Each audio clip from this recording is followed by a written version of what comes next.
উনুন test of Bengal, সহজে রান্না শেখার ঠিকানা। আপনাদের সাথে আমি পায়েল শুরু করছি আজকের রান্না। আর আজ উনুন টেস্ট অফ বেঙ্গলে রান্না হচ্ছে বাঙালির খুবই প্রিয় এবং পছন্দের লাউ চিংড়ির ঘন্ট। রান্নার জন্য প্রথমেই তাই আমি এখানে চিংড়ি মাছগুলো ছাড়িয়ে নিচ্ছি। এই চিংড়ি মাছগুলো সাইজে খুব বড় নয়, ছোটই প্রায় বলতে গেলে, তাই লেজ আর মাথার দিকটা ভালো করে ছাড়িয়ে নিচ্ছি। খোসা আমি পুরোটা ছাড়ালাম না। এর থেকে বড় সাইজের চিংড়ি হলে আমি অবশ্যই খোসা ছাড়িয়ে রান্না করতাম। লাউ চিংড়ির ঘন্টতে এই চিংড়ির থেকেও একটু ছোট সাইজের অর্থাৎ দেশি যে চিংড়িগুলো থাকে সেগুলো খোসা সমেত খেতে আমার ভীষণ ভালো লাগে। আর চিংড়ি ছাড়ানো হয়ে গেলে লাউ আমি প্রথমেই ভালো করে ধুয়ে নিচ্ছি। লাউ এমন একটা সবজি যাতে ৯৬% প্রায় জল থাকে, তাই লাউ আমাদের শরীর ঠান্ডা রাখতে এবং হজমের সমস্যা দূর করতে যথেষ্ট সাহায্য করে। এছাড়া রক্তচাপ নিয়ন্ত্রণে রাখতে এবং কোলেস্টেরল কমাতেও লাউ কিন্তু খুবই উপকারী একটা সবজি। এই এক ফালি লাউ দেখেই বোঝা যাচ্ছে লাউটা কতখানি কচি, আর এর দানাগুলো এখনো একেবারেই শক্ত হয়ে যায়নি। আজকের রান্নায় আমি পুরো লাউটা নেব না, অর্ধেক লাউ নিলেই আমার রান্না হয়ে যাবে। তাই অর্ধেক পরিমাণ লাউ আমি এভাবে ফালি করে কেটে নিচ্ছি, তারপর খোসাগুলো ছাড়িয়ে নিচ্ছি। শুধু লাউয়ের এই ভেতরের অংশ নয়, লাউয়ের খোসাও কিন্তু খেতে খুব ভালো লাগে। পরে অন্য একদিন এই লাউয়ের খোসার একটা রেসিপি আপনাদের আমি অবশ্যই দেখাবো। উনুন টেস্ট অফ বেঙ্গল সবসময়ই আপনাদের কাছে খুব সহজে কম সময়ে বিভিন্ন ধরনের রান্না করে দেখায়। আজকের রান্নাটাও তার ব্যতিক্রম নয়, সেটা আপনারা পুরোটা দেখলেই বুঝতে পারবেন। আপনারা অনেকেই অনেকভাবে লাউ চিংড়ি রান্না করে থাকেন। বিশেষ করে লাউ কাটার সময় একটা পার্থক্য বুঝতে পারবেন, কারণ লাউ চিংড়ি রান্নার জন্য লাউটা ঝিরিঝিরি করে কেটে নেওয়া হয়।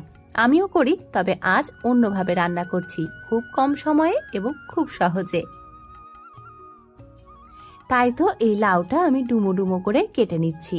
জানেন তো, লাউয়ে থাকে প্রচুর পরিমাণে ক্যালসিয়াম এবং ফসফরাস, যা ঘামজনিত লবণের সমস্যা বা লবণের ঘাটতি দূর করতে সাহায্য করে। এছাড়াও লাউ কিন্তু আমাদের তারুণ্য বজায় রাখতে খুবই সাহায্য করে, তাই নিয়মিত লাউ খেতে আপনারা একদম ভুলবেন না। দেখুন, লাউ কাটা হয়ে গেছে, আর যেহেতু আগেই আমি ধুয়ে নিয়েছিলাম তাই নতুন করে আমি ধুচ্ছি না। এবারে প্রেসার কুকারে অল্প একটু জল আর লবণ দিয়ে লাউটা খুব ভালো করে সেদ্ধ করে নেব। যেহেতু লাউয়ে অনেকটা জল থাকে তাই বেশি জল দেওয়ার দরকার নেই, কারণ লাউ সেদ্ধ হওয়ার সময় এই লাউ থেকে অনেক পরিমাণ জল বেরোবে। আমি প্রায় ৪ থেকে ৫টা হুইসেল দিয়ে এখানে লাউটা সেদ্ধ করে নিলাম। আর কড়াই গরম করে তাতে 1/2 টেবিল চামচ জিরে এইভাবে গরম করে গুঁড়ো করে রাখছি।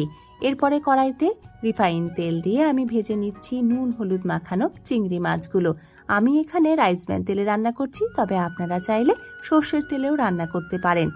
আর ভেজে রাখা এই জিরেটা হালকা হালকা যখন গরম থাকবে সেই অবস্থাতেই আমি গুঁড়ো করে নিচ্ছি। এই ভাজা মশলাটা রান্নার স্বাদ অনেকখানি বাড়িয়ে দেবে। লাউটা ভীষণ কচি ছিল, তাই আমি 4টে বা 5টা হুইসেল দিলাম। যদি কচি না হতো তাহলে আমি অনেকগুলো হুইসেল দিতাম, কারণ এই রান্নার পদ্ধতিটাই হচ্ছে লাউটা খুব ভালো করে সেদ্ধ করে নেওয়া। খুব ভালো করে সেদ্ধ করে একেবারে ছাতুর মতন গলিয়ে দিয়ে রান্না করলে এই রান্নার স্বাদটা সব থেকে ভালো হয়, এটা আমি বাজি ধরে বলতে পারি। চিংড়ি মাছগুলো ভাজা হয়ে গেলে কড়াইতে আমি আরেকটু তেল দিয়ে কালো জিরে ফোড়ন দিয়েছি, আর এরপর দিয়ে দিলাম সেদ্ধ করে রাখা লাউ। দিয়ে দিচ্ছি পরিমাণ মতন হলুদ আর অল্প একটু লবণ এবং চিড়ে রাখা কাঁচা লঙ্কা। লাউ খুব ভালোভাবে সেদ্ধ হয়ে গেছে, তবে যদি মনে হয় যে কোথাও একটু শক্ত ভাব রয়েছে সেটাও আমি খুন্তির সাহায্যে এইভাবে গলিয়ে নিচ্ছি। দিয়ে দিয়েছি আমি ভেজে রাখা চিংড়ি মাছ, আর দিয়ে দিয়েছি আমি চিনি। এবারে আঁচ কমিয়ে এটা রান্না করব যতক্ষণ না মাখো মাখো হয়ে যাচ্ছে। এই লাউটা যেহেতু কচি ছিল তাই রান্নার সময় আমি লাউয়ের জলটা দিয়ে দিয়েছি, যাতে পুষ্টিগুণ বজায় থাকে। তবে কচি না হলে লাউয়ের জলটা ফেলে দিতাম, নইলে একটু হালকা টক ভাব হতে পারত। রান্না হয়ে গেলে আমি দিয়ে দিয়েছি ভাজা মশলার গুঁড়ো। এবারে আমাদের লাউ চিংড়ি একেবারে রেডি গরম ভাতের সাথে খাওয়ার জন্য। আর হ্যাঁ, এই যে ভাজা মশলাটা আমি তৈরি করেছিলাম সেটা কিন্তু পুরোটা দিইনি। যে পরিমাণ ভাজা মশলা তৈরি হয়েছে তার থেকে অর্ধেক পরিমাণ আমি দিয়েছি, কারণ খুব বেশি ভাজা মশলা হলেও কিন্তু রান্নার স্বাদ নষ্ট হয়ে যাবে। আজকের রান্নাটা আপনাদের কেমন লাগলো জানাতে ভুলবেন না, আর অবশ্যই আপনারাও একদিন এইভাবে ট্রাই করবেন এবং আমাকে জানিয়ে যাবেন যে আপনাদের কেমন লেগেছে। আপনারা সুস্থ থাকুন, ভালো থাকুন, আনন্দে থাকুন। আপনারা এতক্ষণ দেখছিলেন উনুন টেস্ট অফ বেঙ্গল, সে তো আপনারা জানেনই। আজ এ পর্যন্তই, দেখা হচ্ছে পরবর্তীতে অন্য কোনো সহজ রান্নার সাথে। ধন্যবাদ।